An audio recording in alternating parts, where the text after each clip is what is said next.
Hi guys, welcome back to another live. Today's topic is on mental health with yoga. So, Harshita, I would like to invite you to today's live. I'm again not sure if I'm fully audible or not, but I'm also typing my question at the same time in the comments, just in case you do miss out my voice. So I want to welcome you to the Iscah Wellness Live. I did check with one of the individuals, and they did say that we are both audible and visible. So I'm just going ahead. So, can you tell us about your work? What is it that you do so that we can all come to know about it because it's really brilliant work. Are you able to see the comments, Harshita? I can see some. Hello. Hello, can you see the comment? Situations like this make me really anxious and gives me anxiety. So I think you can understand what kind of mental health practice, I think everyone needs because, okay. Anyway, so I'll just start, okay? If anybody can't hear us, just let us know. So I'll start by just talking about what is yoga. So, yoga actually comes from a Sanskrit term called yuj, which actually means a union, okay? Like Okay, joining. okay, So union. So yoga actually means union of body and mind. And okay, the only which like what it's the practice of connecting the body and mind, right? So the only existing bridge which can potentially connect the body and mind is our breath, right? okay, So the breath is the most important part in yoga, even if while you're practicing the asanas or while you're doing the meditation or any techniques, the breath is the key, is the main thing. So and the human the mind is human such a mind. complex thing. I mean, in yoga we describe human mind as a monkey. Okay, we call it the monkey mind. So Monkey mind, yeah. imagine a monkey which is imagine a monkey which is drunk, and imagine the drunk monkey being stung by a scorpion. So Oh that my God. kind of state, is how the human mind is basically all the time working, thinking, overthinking. So to calm that down, there are certain techniques which we'll discuss today and certain Okay, ways. okay, okay, okay. So, if you could tell us how yoga helps with mental health. I did pin it. I, is it visible? I did pin the comment. Yeah, just write it on the comment because your voice is still a little breaking, so I can just I answer wrote, like that. I wrote it and I've pinned it. I've pinned it. Okay, so I think you asked about how yoga helps in mental health. Yes, yes. Yeah. So, see, human beings, we're constantly searching for happiness and peace, elsewhere. But just like the famous musk deer, we know the story of the musk deer who looks for the scent, everywhere, but it's actually with him, right? So it's the similar way with, although we are looking for peace and happiness and all those things elsewhere, but it's right there in us. So just to realize that thing that we have it within us is, it solves some of your problem. So Mm-hmm. I have some Okay. notes here, I'll just tell you. Okay, so how yoga helps in mental health is, see, all aspects of it helps in all aspects of human psychological, physiological functioning. Okay, it improves that.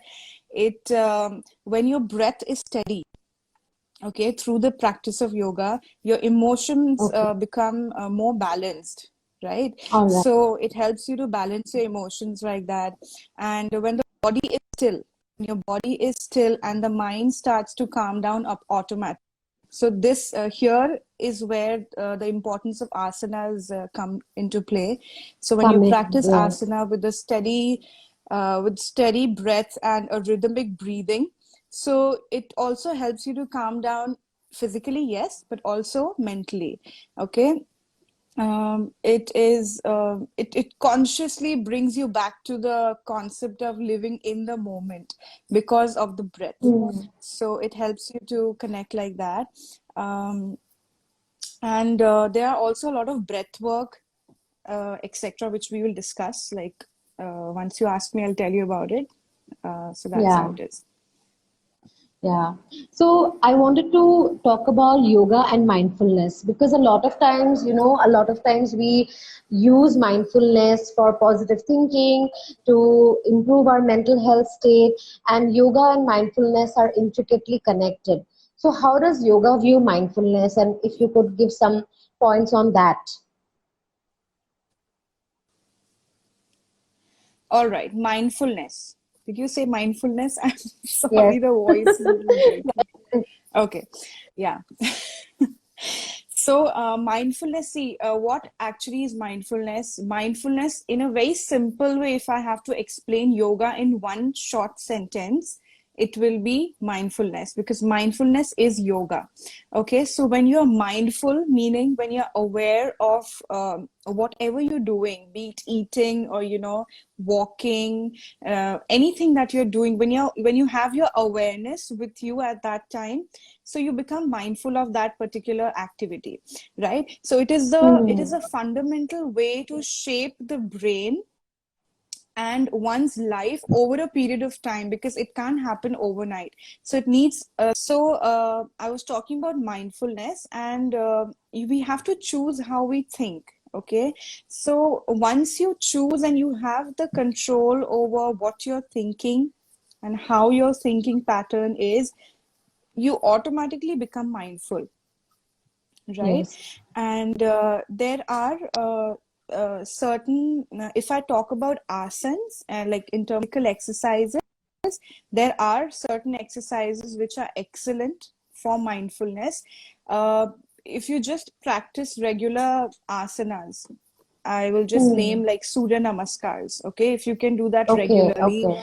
you automatically are becoming mindful of your breath, because as like you have also practiced with me, so with each step there is a breath pattern, right? Yes. Yes. So yeah, so that makes you really mindful of your physical asanas when you're moving, right?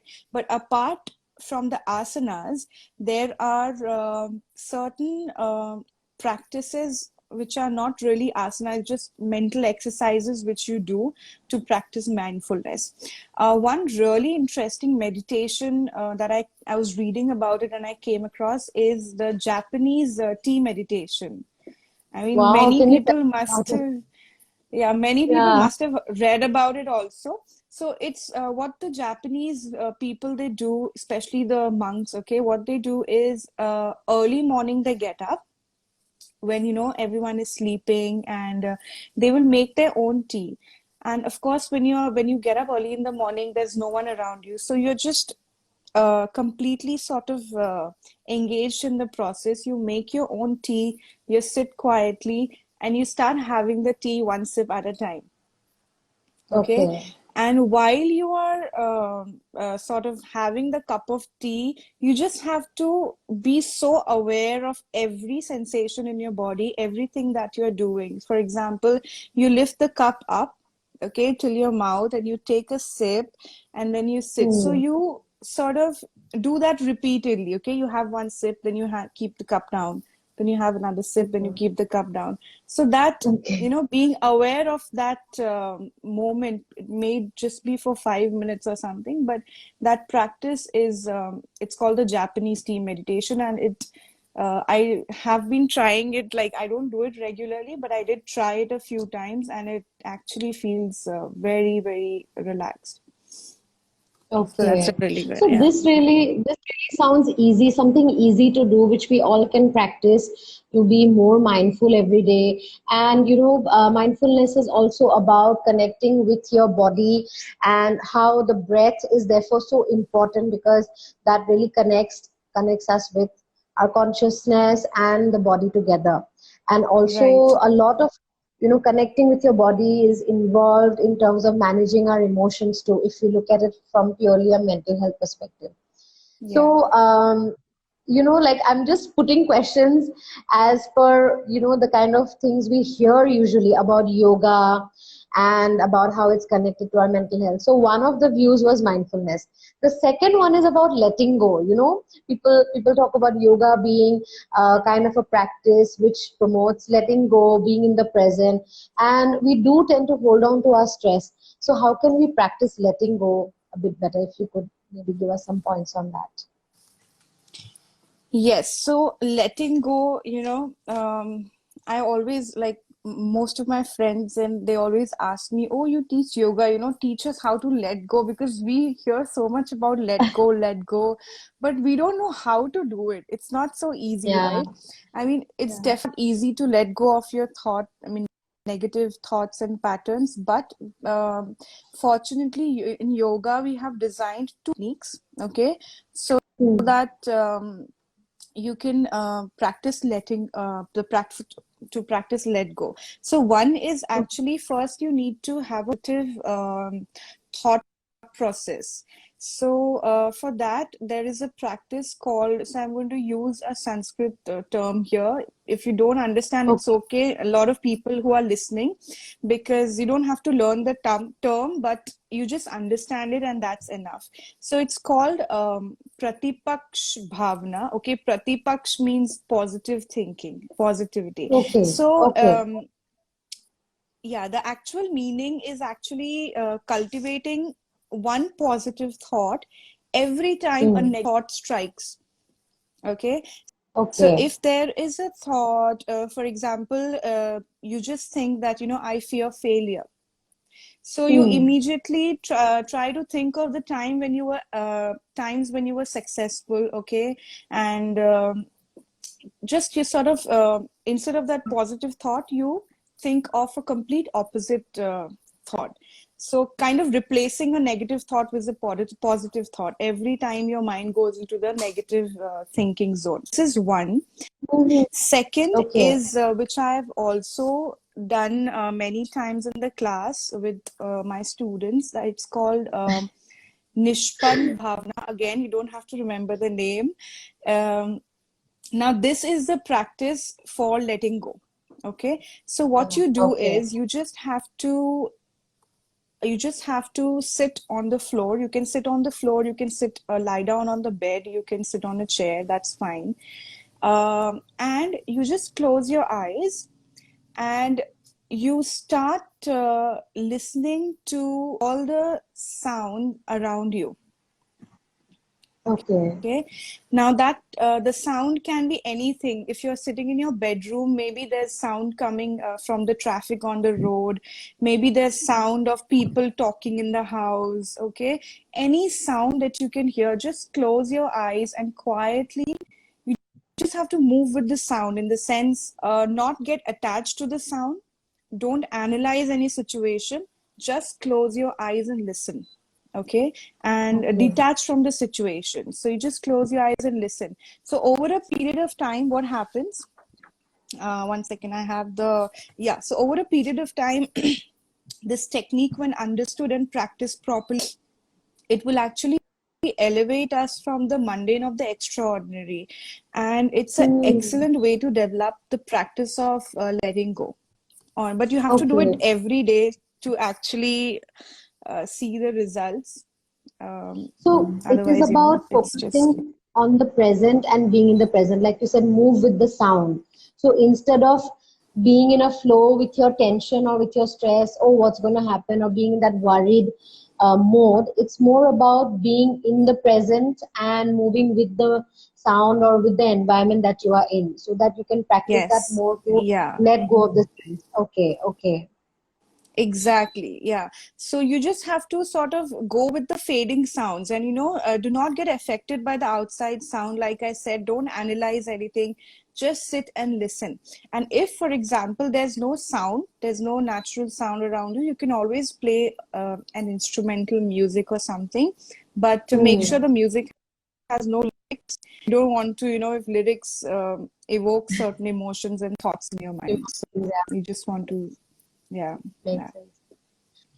So, breathing, you did mention breathing, and I did have one of those points to ask you. So a lot of the times we recommend deep breathing. By we, I mean a counselor or a mental health professional. We do encourage a lot of deep breathing. There are, counted breathing, systematic ways by which we can calm down the body, especially whenever a situation which is very challenging is presented. So in yoga too, we focus so much on the breath, and you did mention about it in the beginning too. And I have practiced with you also, and I know the kind of essence and importance you put on breathing. So if you could tell us about breathing techniques that might help us, and if you could share maybe one or two ways that people can do, they can practice more at home or something. Was I audible, Harshita? I did pin the question also. Okay. So you asked me about breathing. This is really funny, but you asked me about breathing, right? Yes, yes. And Yeah. ways to Okay. do it. Yeah. Yes, ways to do it, right. So, whenever you feel anxious or whenever you Mm. get an anxiety attack, I would say is a little strong term, because when you have the anxiety attack, there's such a big, sudden change in your breathing pattern. It becomes so Mm. shallow, and so that moment initially, if you are not a regular practitioner of yoga, you might find it a little difficult to control, but you can always bring back the attention to your breath, because in any situation, in fact, not just anxiety, but Mm. in any situation when you're too excited, or some good news or something, you'll always see that it affects the way you're breathing. The breath gets affected Okay. first, okay? And of course, Okay. your body will tell you that you're not feeling fine. So, few breathing techniques which you can do. Now, these are breathing techniques and not pranayams, because pranayam is again different. So, when you feel anxious, okay, I'll just tell you. Inhale. First, you inhale. Inhale means breathing in. You inhale Yes. for 3 seconds. All right. Okay. Then you hold your breath for 3 seconds. Same Okay. amount I'm of doing time. it. And then you exhale. Yeah. And then you exhale also for 3 seconds. But if you are a regular practitioner of yoga, you might be able to take a deeper breath, maybe say 4 seconds, 5 seconds, and then maybe you can hold it for a little longer, say 7 seconds, which is fine. Okay, but the idea is to inhale from the nose. You breathe in from the nose, you hold your breath for a few seconds, 2 to 3 seconds, and then you exhale from the nose, very slowly. So this is one Okay. breathing technique which, yeah, helps you to bring back your attention on the breath instantly, and you sort of understand that, okay, I just have to breathe through it. There's no other way out. Mm-hmm. So bringing again the focus back to the body, right? When you're breathing and you're saying that take it 3 seconds in, and you have that 3 second rule. It's like on the flow of the breath, how it's going in and then how it's going out. So that's where we bring the attention instead of being in the situation or getting pulled off by the situation.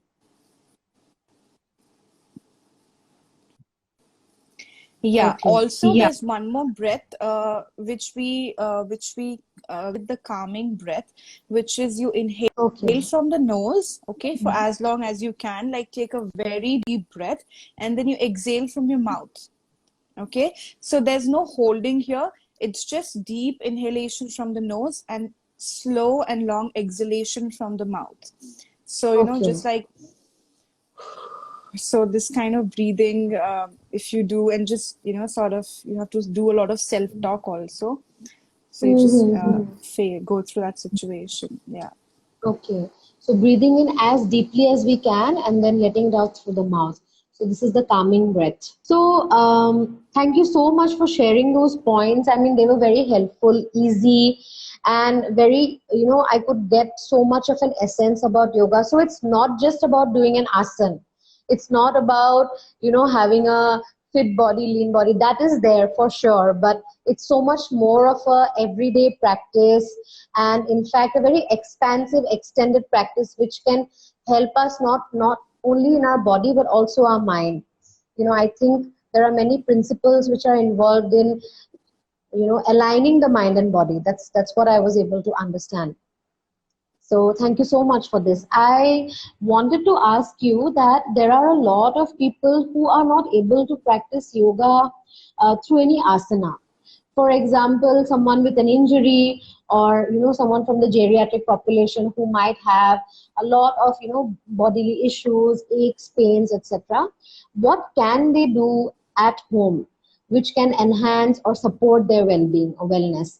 And even for general people, like, are there any practices that we can do which can support this wellness of ours? And we need it during this pandemic. We really need it.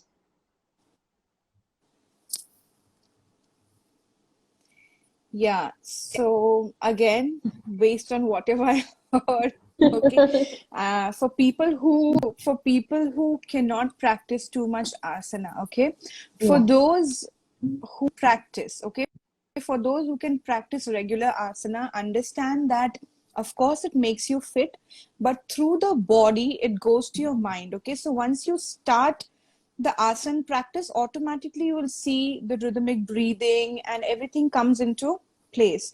But for Okay, those please. people who can't practice asana, can't practice asanas, or for any, because of any physical condition, like you said, so there are actually in yoga, so yoga basically has a plan for everyone, for those who can practice, for those who can't. So Can't. we call it the four pillars. Yeah, the four pillars Yeah, of the four yoga. pillars of um, yeah, and we call it AVAV. Okay, if my Okay, comment okay, goes, I will just write for everyone. okay. So it's Okay, AV. AVAV. Now AVAV stands, yeah, A for Assam, V for V. Okay, Okay, victory. okay, So Victory. AVAV. Yeah.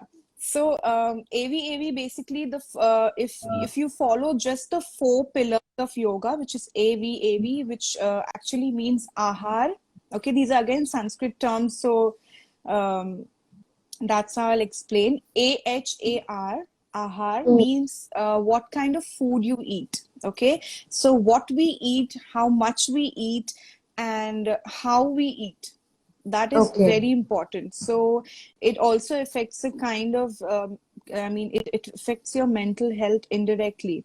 So what we eat, again, you eat, try to eat fresh food and not too much of junk food. And I'm not talking in terms of weight loss here, but in terms of keeping you mentally fit also. Okay. mm-hmm.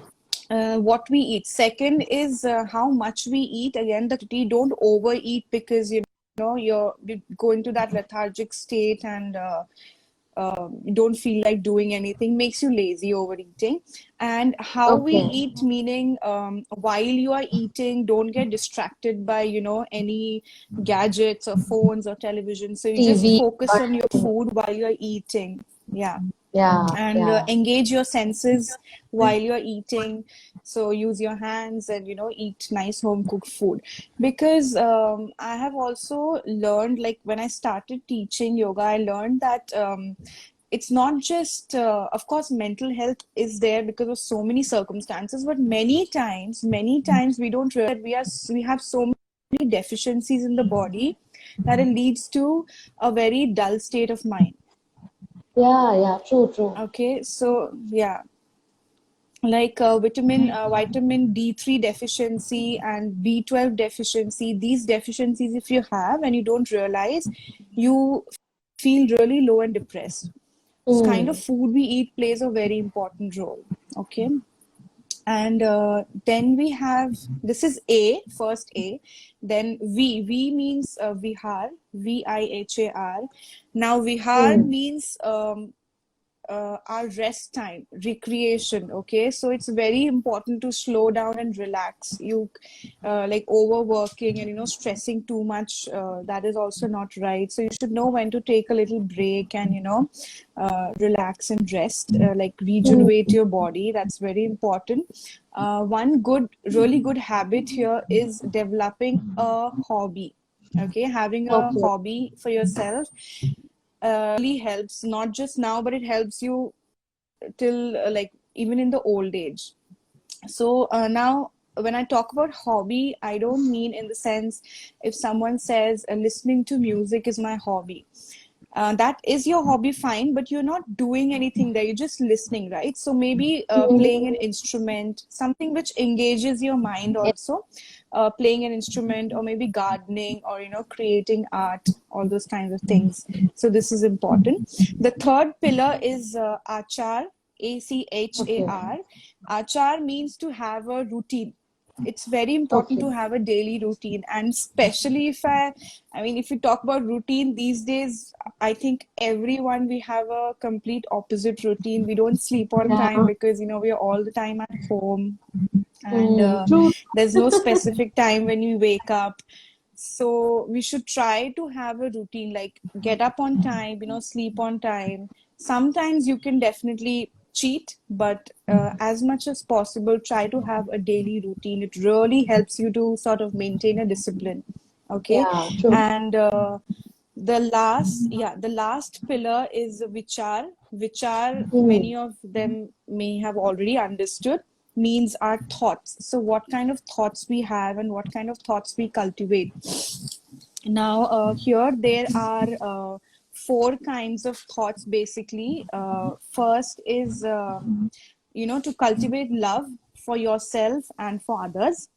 Mm. Kindness and be kind, and friendship and all that. And secondly, we have practice goodwill and pure joy, not just for yourself, in the sense be happy for others and for yourself. Okay, Okay. celebrating others' happiness also and your happiness also. Third is compassion.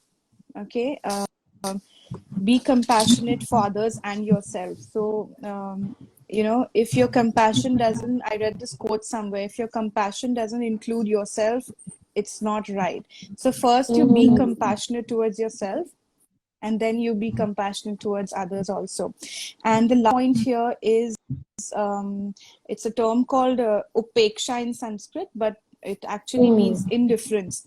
So it's also important to detach. You can't be attached to every situation, because you're going to end up hurting yourself, right? For example, Yeah. I'll give you a very easy simple example here.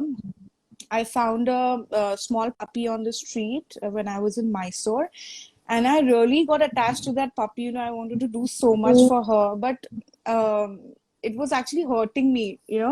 So I understood that I can do my best. I can take care of her, for a few days and leave her back. And if actually someone finds her, maybe help her find a home or something. But so in the Mm. sense, detached from situations in which you can't do everything, right? You can do your best and then True. leave it for uh, like leave it up to fate. Is so these Yeah.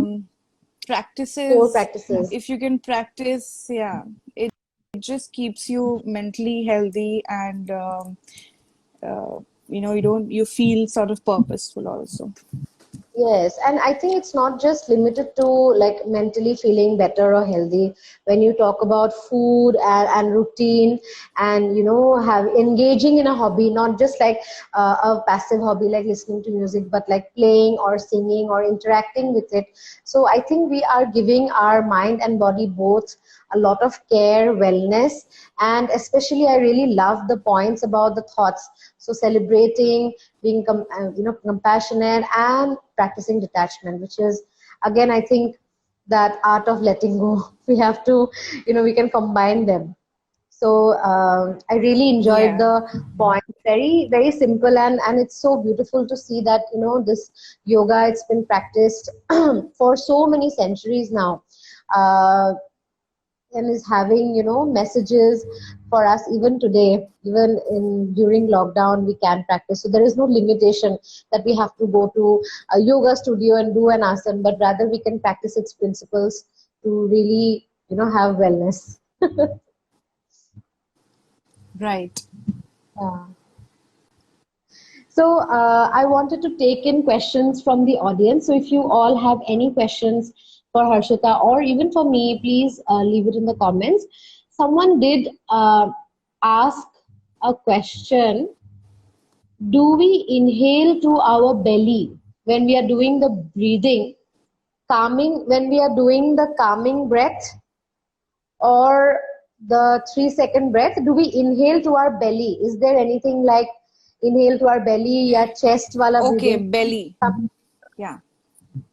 Yeah, so very simple. Actually, I forgot to tell you about this earlier that when you're breathing, like you already know, most of the people who attend my sessions, they know that the first thing I talk about is how you're breathing. Okay, Yeah. so it's very important to see, it's very important to see, check your breathing, that if you're breathing correctly. So ideally, mostly we should be doing the abdominal breathing. So in the sense, when you breathe in, your stomach should be, rising out. Okay, All out. right. And then when you exhale, it should fall in. So that is the Okay. correct way of breathing. But most of us, we don't realize and we do the opposite. So when we inhale, we try to suck in our belly, and when we exhale, we try to release it. That's what most of us do. Yeah. It's because we don't pay attention to our breath so much. So the perfect I example of this is when you I just practiced because I suddenly realized that no, I'm not doing it, so I just practiced it. yeah. So, see, if you see a small baby sleeping, and you observe the baby's stomach, you will see how peacefully the baby's and the stomach just falls and rises and falls, So that is the correct way of breathing. And we were also doing that actually for quite some time. But, as we grow up and with so much distraction around, we just our focus on the breath and how we True. breathe. So that is important to realize that when you inhale, your stomach, it should push out, and when you exhale, it goes in. So you can consciously correct it. You don't have to worry if you suddenly realize that, oh, I'm doing the opposite. It's fine. You just have to sit quietly and correct your breath. With practice, it will Yeah. get better. Come. Yeah. Yeah. Okay. So I think the question was answered very well, I feel. If anyone else has any questions, then we would like to take it. But I personally feel like I don't have any questions, like when it comes to practicing with or without asana, because some people feel they are not flexible, some might have some other queries. I think the 4 points which you talked about are so helpful, and especially when I said that even in mental health practice or counseling, we do talk about connecting with the body and understanding our emotions better. So a lot of self-awareness, reflection, and breath work, which I think are also the essence here at yoga. That's the message that I could carry. And all of the points that you mentioned are really simple to use. So I think everyone did get, whoever joined us did get a plethora of knowledge and points here today at the live. Harshita, I am so thankful for you coming in today and sharing all of the knowledge with us.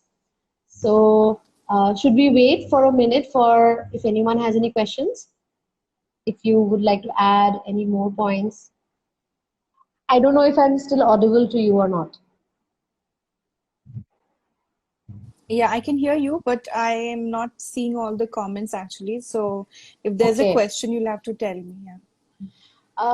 There was that one question. There are none. There haven't been. Okay, okay. So there is a question that anything to be added for new parents on how to improve health being. I'm a bit confused with the question, but it says anything that we can add to our health to improve our health when we are new parents. I think that's what the question means. New parents, yeah. I know who's asking the question, okay, and Okay. but I completely understand.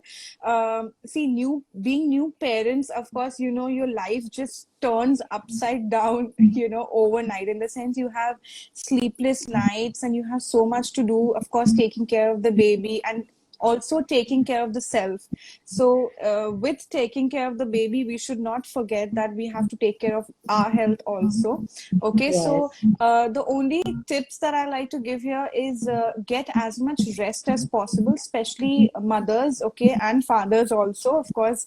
They also take care, but try to get as much rest. And uh, once your baby is with you, the initial few months, like 1 or 2 months, is the time to actually it's not the time to suddenly start losing weight and getting back to exercise. Of course that's there, but you have to sort of how do I say that word I'm forgetting. You just have to get back your body strength. You've lost a lot of strength and you will get tired in the coming days. So it's time to it's best if you do more pranayams during this time. Okay, if you can take out some time without upsetting your schedule, then you definitely do some asanas, maybe do some surya namaskars.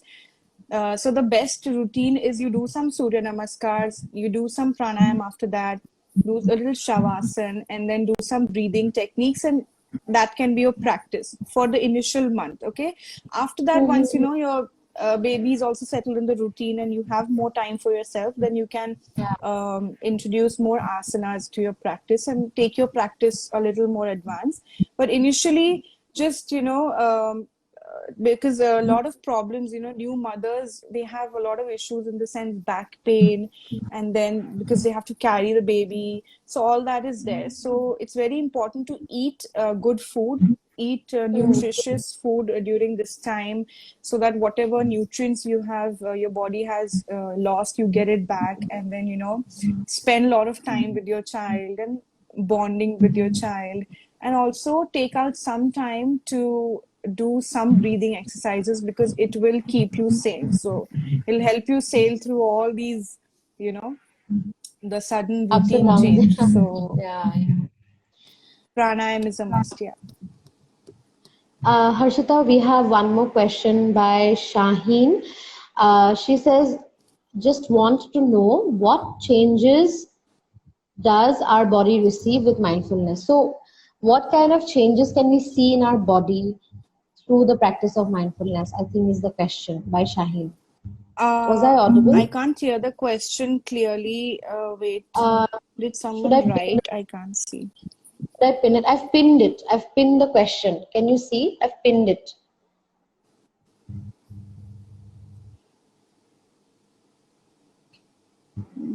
I can't hear the question, sorry. What changes does our body receive through mindfulness? Changes in the body Through mindfulness. through mindfulness. Okay, right. So see, what kind of changes in the body through mindfulness? Right. I have the points. Let me just. So I did write, everything, and then.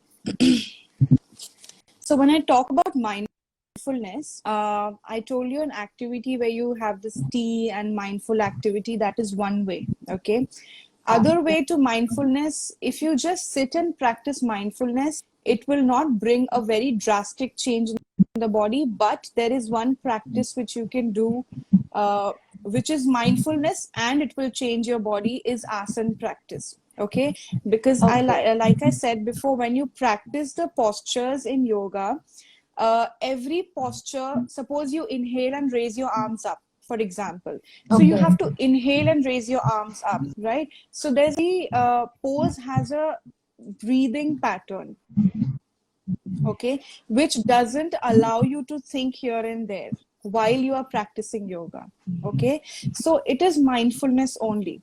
When you practice your asana with complete concentration and the breath, it is mindfulness. So you are practicing mindfulness, and you are practicing asana, which will of course bring changes to your body if you practice it over a period of time. So the answer is the best answer to this is practice asanas, okay, without too much music. If you need a teacher, get help of a teacher if you're a beginner, and understand the way of practicing asanas. Once you understand that, you're practicing mindfulness and it will change your body. So yeah. Okay, so I wanted to add a point here as well. So when we do practice mindfulness, Shaheen, what it does is it makes you focus on the here and now and the present. So a lot of the times we are either in the future worrying about what is going to happen, or we are in the past stuck in something painful or something that makes us guilty. So whenever we are practicing mindfulness, like Harshita did recommend a lot of activities, and if you go back to the live, I will be sharing it as an IGTV video. You will have all of the points available for you. So when you do practice it, it creates a better response in your body to, when you come back to your breath, like she said, noticing your breath and always coming back to it, giving attention. So if you have a predisposed response system, like, a fight or flight, you want to react to a situation, I think continuous practice of mindfulness brings this particular change in your body in terms of your reaction system. So this point I would like to add. um, there is a question from young arts. Okay, so young arts is asking, how do we control our anxiety and stress? This has already been discussed in the live, so you can just go back to it when it's posted as an IGTV, and I think you will be able to get the points then. There is one more question. This is the last question for tonight that we're taking. So the last question is, can you please say something about how important sleep is for mental health, and how many minimum hours of sleep? How important is sleep for mental health, and minimum hours of sleep? I will pin it for Can you everyone. repeat the question? Sorry, I couldn't hear. Like your voice is How cracking again. So important is sleep? Sleep. sleep. Okay, sleep. Yeah, yeah. Got it. For mental I health, for understood the mental health. question. This one word, yeah, one word sleep is enough to understand the question. Okay, sleep is very How many important. Okay. hours? Yeah, these days we're talking so much about immunity and, like because of the current situation around immunity, but it's not just the kind of food and everything, but also sleep. If your sleep pattern gets disturbed, you will completely, you will feel so lethargic and so dull throughout the day. You will not, of course, it affects your mental health.